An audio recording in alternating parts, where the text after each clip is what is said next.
Le chef amérindien Tecumseh a dit « La paix n'arrive jamais par hasard. Elle ne tombe pas du ciel comme la pluie. Elle vient à ceux qui la préparent. » Je m'appelle Anne-Cécile Hartemann et il me fait plaisir de vous présenter mon premier livre, Métamorphose, le courage d'aller vers soi. Nous connaissons une période de transformation collective sans précédent. Toutes les sphères de nos vies ont été impactées par la pandémie. De nombreuses personnes se questionnent sur le sens de leur vie, leur travail, leurs relations. L'intérêt pour se connecter davantage et vivre plus en harmonie vibre fort en ce moment et je suis heureuse d'arriver avec des pistes pour y parvenir. Je crois que le monde ne pourra se transformer qu'en passant par la transformation individuelle. Parce que la seule chose sur laquelle nous avons réellement du pouvoir, c'est nous. J'en fais l'expérience depuis plusieurs années et je suis fascinée de voir à quel point mon environnement a changé au fur et à mesure de mes transformations personnelles. Métamorphose, le courage d'aller vers soi, pourrait donc être un allié pour vous créer une vie qui vous ressemble et contribuer à un monde meilleur. Qu'est-ce que vous allez trouver dans le livre ? Tout d'abord, cet ouvrage est le fruit de 4 années de cheminement, de recherche, de formation, de lecture et d'expériences livrées avec beaucoup d'authenticité. Le livre est divisé en 3 sections. Première section, comment vous préparer à la métamorphose. Deuxième section, comment vous connecter à votre corps, à votre être et à l'autre. Et troisième section, comment passer à l'action pour vous métamorphoser. Et je vous invite à vous rendre à la fin du livre, car c'est la partie où tout prend forme.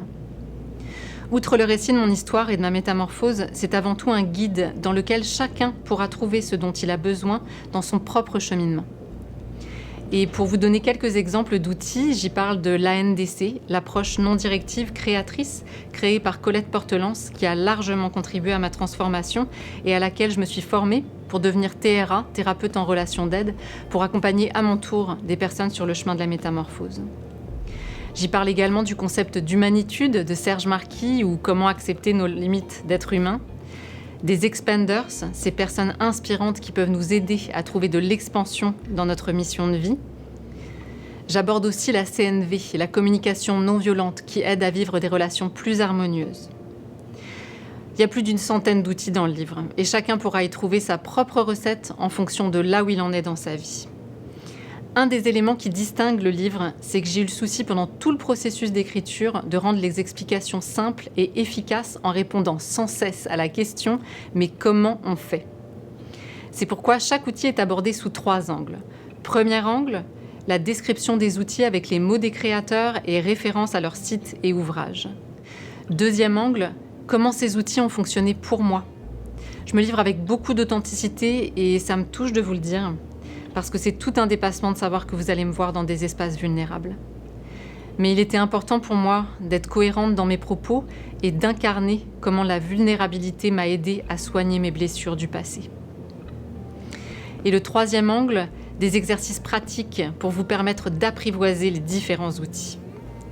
Et pour encore plus d'accessibilité, je les ai rassemblés à la fin du livre dans une boîte à outils avec toutes les références vers les ouvrages, documentaires, films, sites internet, applications, podcasts, conférences, méditations guidées, articles.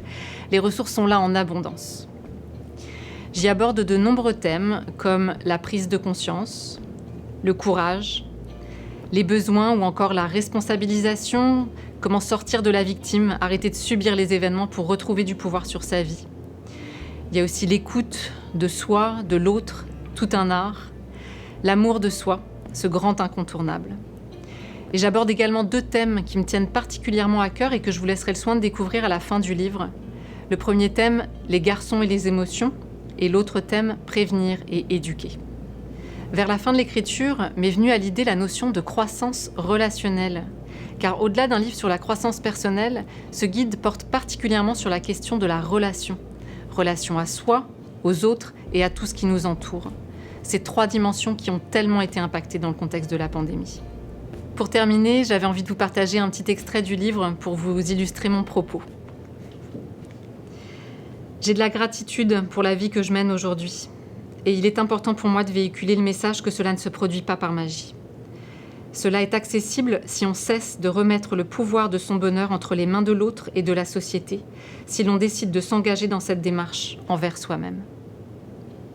Alors je vous laisse courir à la librairie pour acheter le livre et surtout, je vous souhaite de trouver votre propre recette dans Métamorphose pour découvrir le trésor qui dort en vous et contribuer à un monde meilleur.